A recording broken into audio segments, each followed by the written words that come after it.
Tech Talk with Matthew Dickerson. Matthew Dickerson. Tech Talk. Sit back and relax. It's time to talk technology.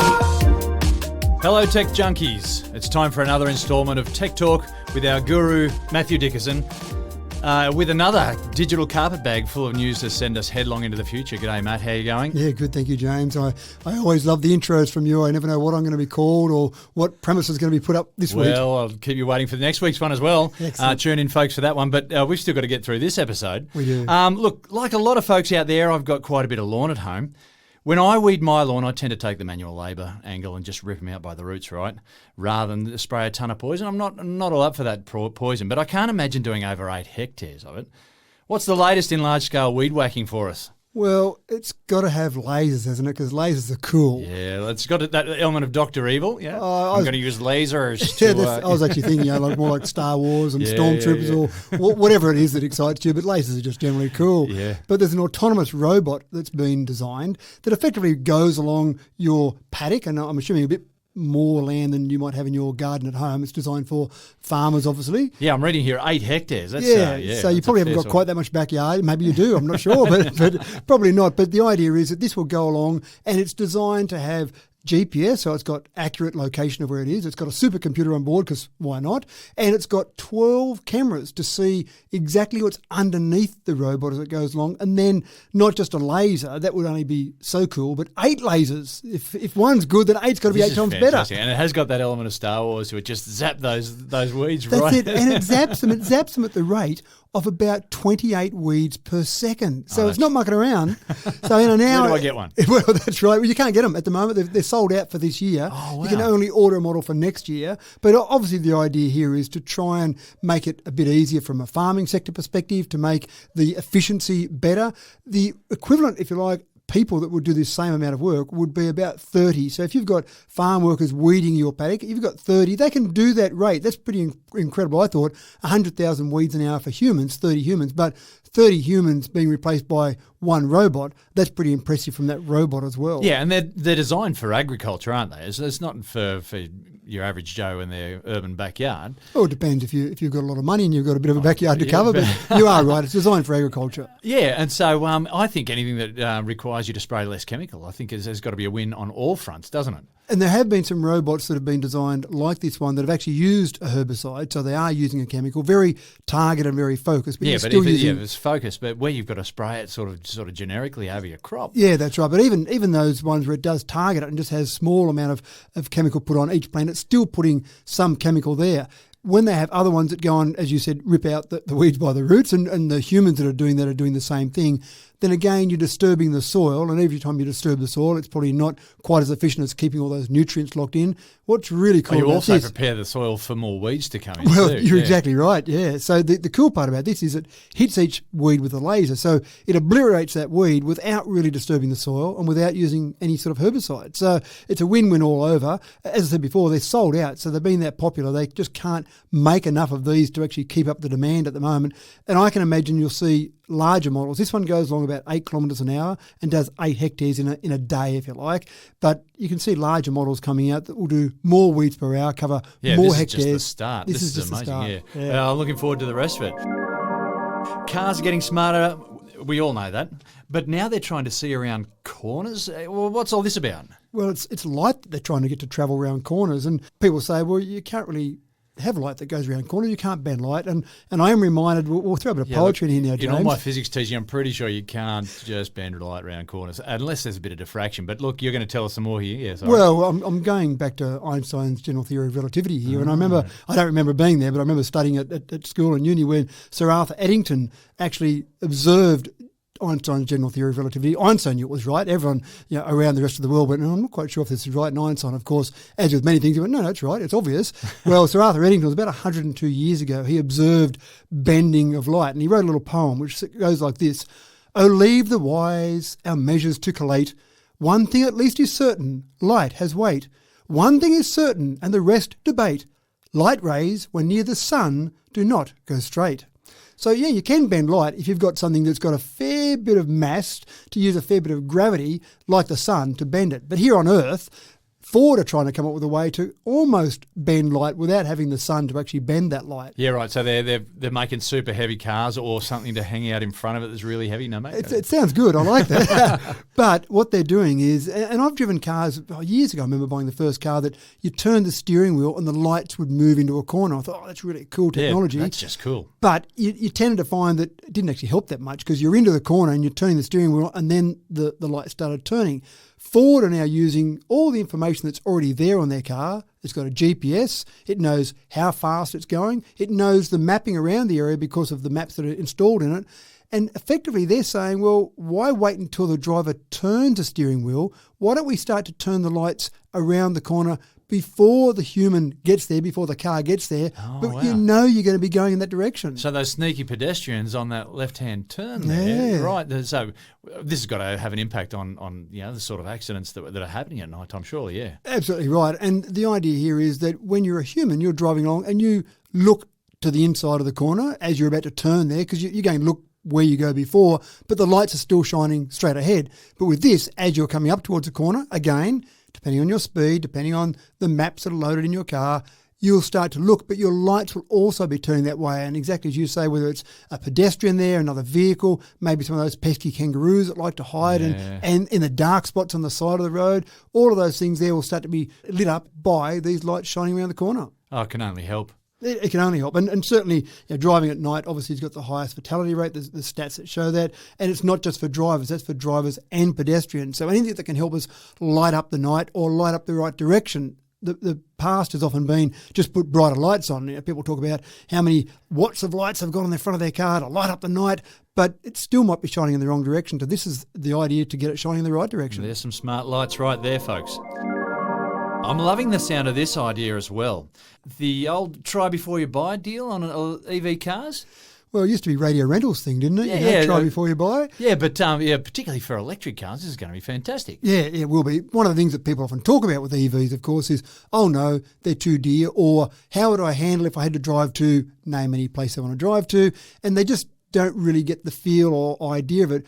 And sometimes they think maybe it'd be a good idea, but I don't want to go and invest all that money in it. Well, so the head can be loaded with full of problems, and it's that trying that can dispel a lot of that stuff. Yeah, so there's an Aussie car company or an outfitting company called Car Bar, and a German battery company called Sonnen, and they've got together and created this company, this concept, if you like, called Sonnen Drive, and it's a car subscription service. So it sounds like, well, fine, you can go and lease a car. What's the big deal here?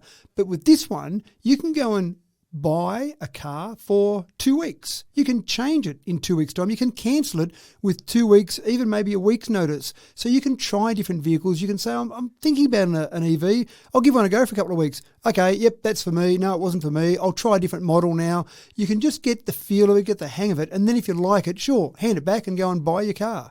The costing of them covers everything. So your registration's done, your insurance, your maintenance. So the only cost is the actual subscription fee that you pay, and that's it. You just take the car and away you go. Charge up at home with a normal PowerPoint or charge up at some of the public charging infrastructure that's around the place. But again, it gives you that chance to have a crack, have a go of these cars and see whether they're for you. It's almost like they're trying to incentivise people. Almost like they're trying to do that. trying to give them some reason to buy electric cars. Maybe, imagine that sort of innovation. So they did some studies. Car Bar in particular did a study, and they said that 86% of subscribers would consider an EV in the next 12 months. Now, we've talked about that before, where a lot of people in Australia want an EV, but they're just not quite there yet. And their stats show that as well. But also, I'm right there. Yeah, 55% of Aussies also said they thought EVs were too expensive. So this gives people the chance just to try out those and see what they think of it. I can throw a couple of prices at you just to give you an idea. A little MG EV, $319 a week. There's 5 different models, all the way up to the Tesla Model 3, which is $447 a week. Now that sounds expensive, $447 a week. You go, well, that's kind of $2,000 a month. You're going to be paying for that, or close enough. But so that sounds expensive. But that's not too far off another car loan for, say, a $50,000 car as well. Yeah, that's right. And also keep in mind that's everything. That's rego, insurance, the whole lot. And you might charge up at some of the free public infrastructure, so you're not paying for fuel as such. You might charge up at home. You might use off-peak to make it as cheap as possible. But in general, it's a little bit more expensive than you might expect to pay, but it is that flexibility. You don't like it after 2 weeks, hand it back. Yeah, wow. It's amazing, and I really think it's so important that we get some incentive to steer people in that direction. Yeah. Great to see some initiative coming out of the private sector there. It's time for our weekly scammer alert. We tend to be hitting up on these scammers on a weekly sort of basis. Now, heading into tax time, we've still got to stay vigilant, right? Who would have known there was a season for different types of scams? Yeah. So it's coming up towards tax time scam seasons. So it just seems incredible. But the ATO has officially put out a warning to say, be aware, there are a whole bunch of MyGov email scams coming out. And I hate to say this, James, but the scammers are really clever, and I just hate calling them clever. I want to call them lots of other names, but they're clever in the way they make the emails look so impressive. They look just like they came out of the ATO, and then when you click on the fake website link that you go on, you get to a site that looks exactly like a real ATO website. So it's very easy to be tricked. What these phishing scams are trying to do is get you to verify, in inverted commas, your details. And of course, I thought the tax office might know my details, but okay, I'll go and do as the email from the ATO tells me to do, verify my details. What's that involve? That involves me putting in my name, my full name, of course, my full address, my tax file number, my date of birth, probably my banking details. Wow, that's everything you need to be identity thieved. So all that information sent straight through to a scammer. They can then be you. They can then go and take out a loan in your name, pay some sort of a mobile phone subscription service, whatever they want to do in your name. They basically got it. Then you get phone calls from debt collectors and say, I don't know about that luxury yacht that I just bought. Well, sorry, James, you've got one of those and you need to start paying it off. Thanks very much. Yeah, so this is becoming like Scam Defense 101, isn't it? Just if you've been contacted, they should already have all your details. You'd hope so. So they shouldn't be asking you to verify your own details. And so, we've just got to wake up to this sort of stuff. But as you say, it's just such an excellent case of mimicry that they do, and they do their homework and set you up for a real trap. Yeah, that's right. And look, the ATO has put out a warning to say that we will never, ever send you an email and say, please click on this link. They might send you an email or a text and say, log on to your MyGov site and actually go and do something there, but they won't ever send you the link specifically because of this reason. They don't want to send a link and then get people used to the idea of clicking on a link. The other thing you can do is just do the link hover. That's a really simple thing for people to do. You hover over the link, and when you see a domain name come up that is nothing like an ATO domain name, that's one thing that scammers don't often do. They don't try and create a domain name that looks a bit like the ATO. You say, well, that domain name of wobbledooble.com probably isn't the ATO's domain name. I don't think clicking on that link is a good idea. Yeah, right. So again, hover first. But I suppose the real advice is just don't click. Just don't click. Yeah. They'll really chase you. Perhaps they'll give you one of those voice automated phone calls that tell me that I'm going to go to jail if I don't do what they ask me to do or whatever. Oh, look, it's all sorts of things. Go to jail, lose your NBN connection, who knows, or miss out on that money that friend in Nigeria left me all those years ago. Yeah, there is that time. And the European lottery that I won that time as well. Goodness me. Now, some sage advice right there. And on to more news about bad guys. The US has taken another cyber attack hit recently. Yeah, that's right. And it's Colonial Pipeline. They carry about 45% of the fuel supplies for the eastern side of the US. Yeah, this is a big kahuna. It is. You're talking in the vicinity of 2.5 million barrels a day of jet fuel and normal fuel for vehicles. So it's a pretty big deal from a US perspective, because if you just took away all that fuel from the east coast of America, you'd have a fair few cars just sitting in their parking lot, maybe not so much with planes at the moment. There's probably not so many planes flying at the moment, but it's 5,500 miles long. And when you think of a pipeline, you think of a big bit of pipe and some sort of fuel going through it. You don't really think it's open to a cyber attack, because you think, well, it's just a pipeline. You're just pumping fuel down it. But of course, there are so many components along there that are controlled by computers. They've got various safety valves along the way. They've got various pumps that have to operate. We've got to maintain that pressure as well, yeah. All of that. So there's so many things that are controlled by computers along there. So a cyber attacker comes along and says, we're just going to take down your computers, which will freeze that entire network. That's obviously big dollars there. So they've actually taken their whole system offline because they were worried about it. And then they said, we're not going to pay a ransom. And in fact, the US government said, don't pay ransoms. But after a couple of days, they went, gee, we're suffering pretty badly here. Kind of need to get that fuel. Yeah, so they paid a ransom, $5 million, which Doesn't seem like much compared to how much they were losing, but $5 million was paid. Now, there's been a bit more work done on this since this, because this is a couple of days ago that this all happened. And the organisation that's been responsible for this is an organisation called DarkSide. Now, DarkSide doesn't actually go and do the cyber attacks. DarkSide is a company that creates software to enable you to do cyber attacks. Oh, they're good people. Oh, lovely. So if you want to be a cyber attacker, James, and you don't have the skills to go out and be a cyber attacker, you just team up with someone like DarkSide. You pay them a commission based on whatever ransom that you get, and they'll happily provide the software for you. So, oh my goodness. They're a wonderful organisation out there. The funny part is... The plug has officially been pulled. We're all going down the drain. We are. This is the sort of people we have. But the really interesting part here is this obviously had the ability to cripple parts of the United States, and other people might get other ideas about doing this sort of cyber attack. So DarkSide has come out and said, look, sorry about that. This is one of our partners, they call them, that's actually done this. We don't approve of this sort of attack on crucial infrastructure. We just say go and attack other things that won't really impact the daily lives of people, just organisations that have got some money and want to pay it to us. So we're actually going to be a bit stricter on the people now that use our tools. Well, that's a relief. And so they're very genuine. They're gentlemen, if you like, and they're going to make sure they're not attacking the essential infrastructure that keeps the country going, for example. So it's a confused world out there. But these people turn up to their daily jobs, James, and their daily job is to go and attack various sites or create software that will do that or get around the security software that's out there. It's an interesting set of morals that go behind that, isn't it? Wow. Very strange. Well, it's 2021, isn't it? Okay, now the headline on the next story is all about smartphones helping us to see in the dark. All I know is that if I'm checking my phone in the dark, all I can see afterwards is just this yellow blur. But yeah, tell me more about this smartphones in the dark. We know vaguely about the idea of bats, and they use echolocation, so bats can't see, obviously, or they're flying around in the dark, so they'll use some sonar to put out a signal, and it bounces back, and they can pick that up and use that to move around. So very clever. And as with so often, we look at nature and say, gee, someone got that right there. We should steal that idea. Yeah. And that's exactly what they've done with smartphones. They've got the ability now for any device, but they're using smartphones, any device that put out a sound, and it's got a microphone, so your notebook, your iPad, those sort of things, but they're using smartphones in particular. You can have that in a room, it can be completely in the dark, absolutely no light whatsoever, and it will use that same sort of echolocation concept, but even cleverer, dare I say it, than bats. It's only got the one microphone to pick it back up. A bat has got two ears, so you've got that stereo effect. But with the one microphone, it puts out the sound and can pick up that.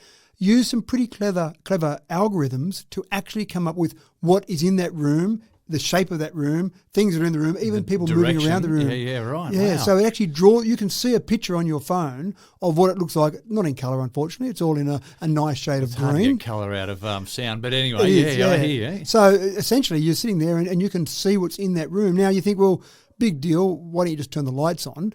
The applications for this are things like, for example, in aged care, where you might have people in a room, in an aged care facility, for example, that you want to just see whether they're breathing correctly. So this sort of echolocation could actually pick up the rise and fall of a chest of someone laying in bed. It could actually pick them up if they get up in the middle of the night, for example, and someone might have dementia and they might start wandering in the middle of the night. This will pick them up in a very clever way to see that there's some shapes moving around, even though it might be completely dark, even for security. So you've got good security cameras that can see at night, but this sort of thing would be even more sensitive than those security cameras picking up objects that are moving like humans, like burglars. So I can see some applications. I actually think the researchers just thought, hey, this is a cool idea. Why don't we try this one? It's a very cool idea. I can also see applications in rescue as well. In those holes where, light might be difficult to be able to use. Sound is another option. Yeah, good idea. Wow. So look, it is amazing the sort of things we do. And I think sometimes we as a society or as a mankind create things not really knowing what we'll do with them. And then once you've got it, you start playing around and you go, hey, wow, we could use it for this. So sometimes you don't really know the end game until you've got it and start using it. And those things come to different people, different ideas come to different people. Well, folks, you're going to love this. It's another story about electric cars. This time we've got the famous composer Hans Zimmer. You might remember him from The Lion King or The Pirates of the Caribbean. He composed the music for for those fantastic franchises there. He's been employed by BMW for an interesting reason. Yeah, and it's really interesting, James. I've driven some electric vehicles that have got fake noise in them because I think that some people still want to hear that roar of the engine. Yeah, that's a real thing, isn't it? It is, people yeah. need to hear the sound of an engine. Well, some people do. I actually love the idea of the quiet car that I drive, but some people do. And I've driven cars and I've chosen different sounds. I've chosen an aggressive V8 or just a nice inline six or whatever. So you can choose different sounds and then you put your foot down the accelerator and you hear this noise. It sounds just like an engine. But without annoying the neighbours, right? Well, it's just coming through the speakers inside the car. Yeah. So you're right, it's not blasting everyone as you drive down the street. I love it. Yeah. But BMW have said this whole EV thing, we can really recreate everything. We've got a blank canvas to work with. So why do we have to have these sounds that replicate a good old-fashioned petrol engine? Why don't we come up with something different? Hence, they went to an Academy Award winner, why not, Hans Zimmer, as you mentioned, and said to him, we want you to create sounds that kind of give you the ambience that you want when you're driving an EV. And I've got a sample here for you, James. They've got different samples depending on the sort of mood, the mode that you put that car in. So I'll let you listen to a couple of these and you tell me your impressions about these.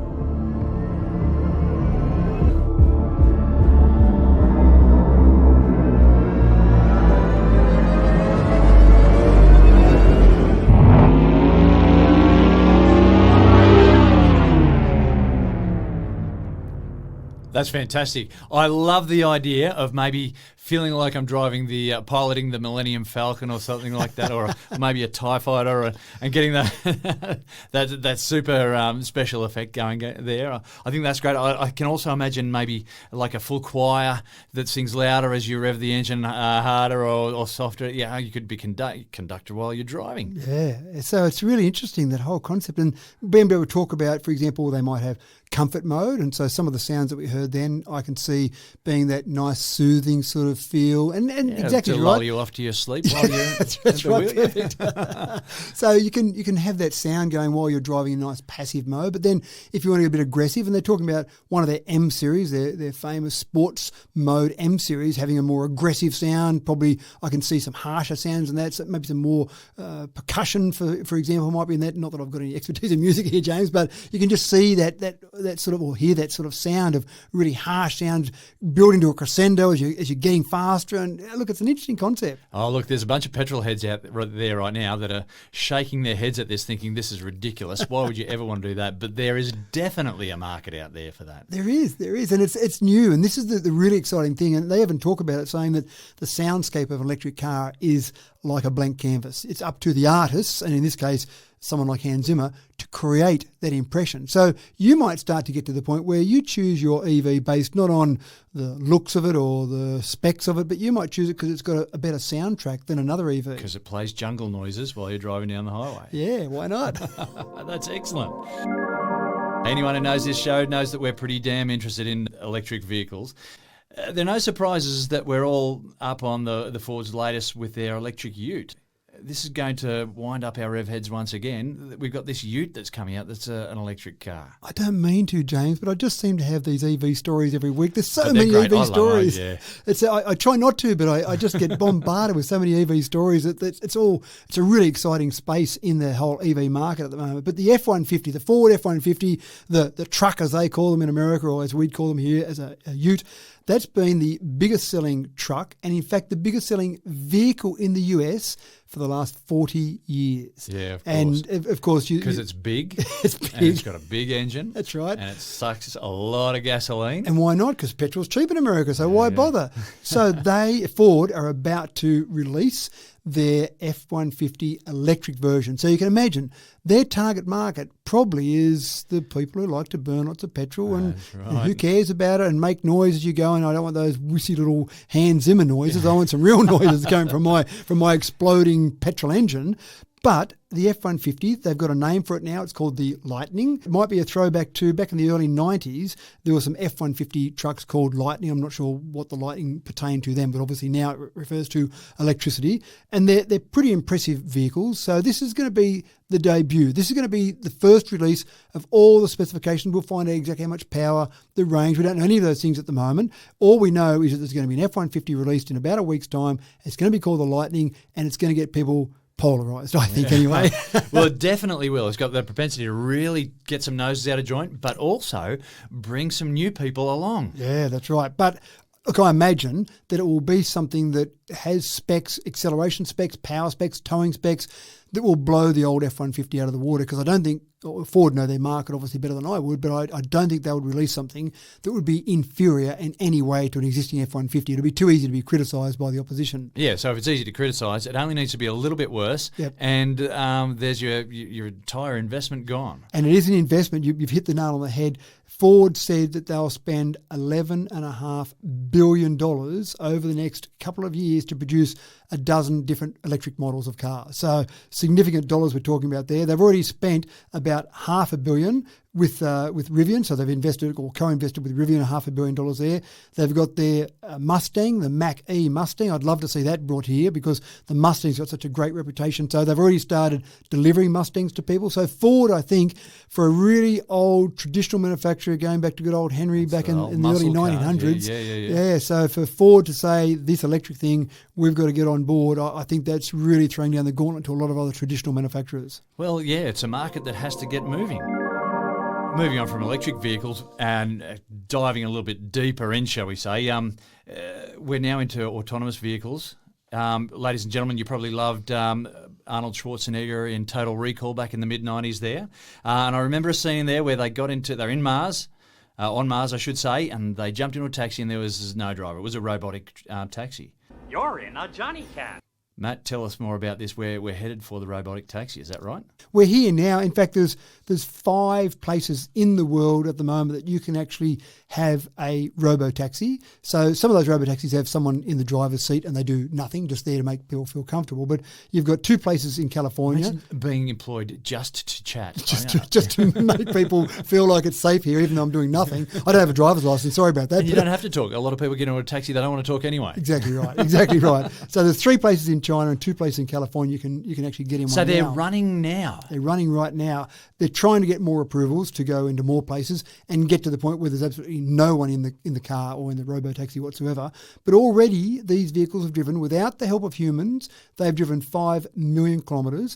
They've only got an operational domain of about 850 kilometres. So it's not like you can jump in one town or city and say, take me those 400 kilometres across to another place. They've got a very specific area they've mapped out, which is only about 850 kilometres of roadways, which sounds like a lot, but across 5 cities is not a huge amount. But there's been 250,000 robotaxi rides that have been taken already. Yeah, so right. it's so happening. People are jumping into it. They are, literally. But the newest version of and this is Pony.ai, the company that's got these robotaxis running, the newest version of their vehicles, this is the thing they think is really going to make the breakthrough, because at the moment you see the taxi and you know it's got something different because it's got a big bucket on top that spins around with its LiDAR on it, and you can kind of see that there's something different going on here. The newest version of these vehicles that will be produced by next year, so it's not that far away, they've basically got all the LiDAR hidden down in a small compartment in the roof. So it just looks like almost a little bubble on the roof. And you go, oh, it's an interesting design of a car. But in that bubble is all the technology that at the moment in cars is a big bucket on top that spins around. Yeah, so when you walk up to this car, you'll just go, oh, groovy looking car, interesting roof. And you get in. Yeah, and then you say, well, where's the driver? I'll wait for the driver to come along, but there is no driver. So you won't really know it's that different until you get in the car and notice there's no driver in there. Goodness me. The first time I can imagine be really disconcerting for you. Yeah, absolutely. It's a bit like when I've driven my car hands-free, and of course I wouldn't take my hands off the steering wheel because that would be illegal, James. But when I rest my hands on the steering wheel very loosely, which is legal, and let the car drive around a corner, it's really disconcerting. But even with passengers, and I say, watch this, I've got my hands loosely on the wheel and it goes around a corner, and it's just a really weird concept, seeing that steering wheel move underneath your hand. So go one step further than that when you're not even sitting in the driver's seat, sitting in the back seat, watching this car just drive around the streets of a city. It's a really Well, scary I'm concept. excited by this. I know I've got a son who I don't think will ever hold a driver's license,